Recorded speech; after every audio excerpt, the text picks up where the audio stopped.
Hey, Star Wars fans and Rule the Galaxy fans, it's Joe. And while I like to say I'm in the pilot seat usually, I am not today. I'm mobile. And I wanted to give you a quick rundown as the Rule the Galaxy main studio and office has made some changes. First of all, the key component of it all is still the DDoC sign that he created for us. So I'm starting with that with some added features of some Star Wars holiday bobbleheads. Christmas bobbleheads of Darth Vader, C-3PO, Yoda, R2-D2, my favorite Christmas album, Christmas in the Stars. If you haven't listened to it or if you don't have it, you need it. Every Star Wars fan needs this album. I say album, it's a CD, but I at one point in time had an album. So we'll start right here. I had to make a recent move from my original office and studio, and so I thought, what the heck? Well, I've got one wall of it pretty much done now. I thought I'd give you a quick rundown and let you see the changes that have been made. So we'll just do a quick walkthrough of the wall behind me and the recording area. So on the main wall behind me now, we've got a nice piece of art that I got at the Great Ohio Toy Show by the artist right there. He signed it with Darth Maul, Ahsoka, and Darth Vader.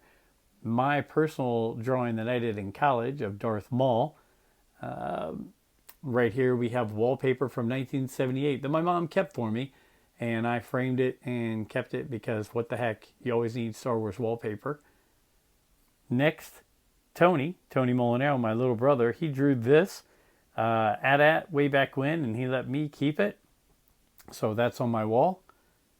My wife and kids were nice enough to buy me this nice Star Wars piece of art for Christmas a few years back, so that's always one of the mainstays of my office. Like I said, the Rule the Galaxy artwork that Dave created for us, D-Doc, always right in the middle of the studio.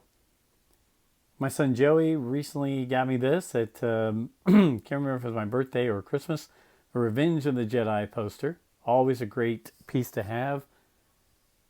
Right up here, this is the 1978, I believe, Procter & Gamble promotional poster that I found at a flea market just a while back and thought had to have that.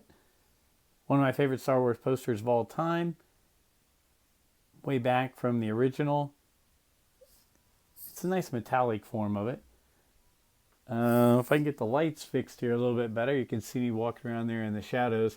This Ahsoka poster with Rosario Dawson from The Mandalorian. Thought this was great. Got this at Five Below. Yes, $5 for that poster. And then one of the things I'm most proud of, my artwork back when I was in college again, I drew this R2-D2. It's not perfect, but you know what? It's mine. I'll block this light right here, hopefully. So we've got this R2-D2 artwork that I did myself. I was never much of an artist, but what the heck? When given the opportunity, I drew Darth Maul and R2-D2. Also, to go along with that, our nice little Yoda that my brother Tony gave me. He was using that for Halloween and candy until he noticed that everybody kept stealing the candy out of the bowl. One of my favorites, the Rex Clone Trooper helmet. Not the real one, not the high dollar one, but just one of the toy versions of it. I need to get the real version of it. The 1977 or 78 R2-D2 cookie jar. I love this one because George Lucas has this actual one. When he was doing interviews, it was always behind him in his office.